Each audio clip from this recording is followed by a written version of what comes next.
I'm the author of 3 books about Spain's involvement in the American Revolution. The first is Galvez. This came out in 2015. It's won 7 different awards, and it's about Spain's assistance during the American Revolutionary War.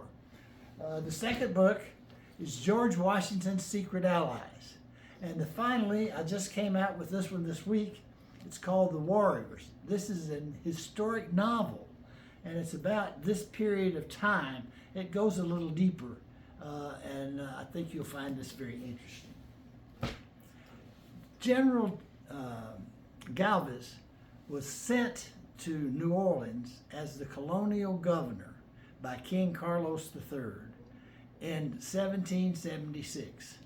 Before he left, the king told him, prepare for war with England. And so, when Galvez arrived in New Orleans, he had 2 main tasks. One was to secure warehouses for all the goods that were coming in from Spain and France. And second was to create a militia.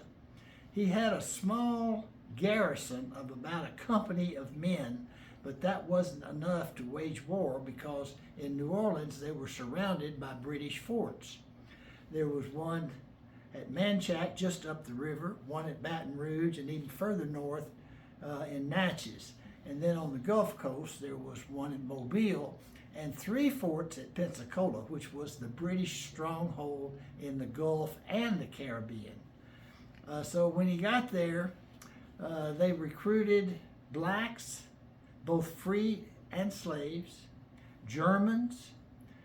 There were a group of people from Canada who were uprooted by the British and taken and dropped off in Louisiana.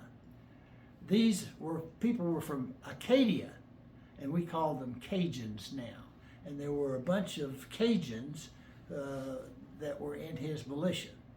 So when war was declared by Spain on England in May of 1780, Galvez was ready. He left New Orleans with 700 militia in addition to his garrison of Spanish troops.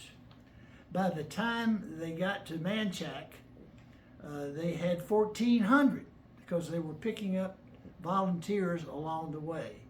The people from Canada hated the British for uprooting them, and as they left the harbor, they were watching their homes and their crops burning in the field, and they saw their livestock that had been slaughtered. So he had good morale amongst his troops.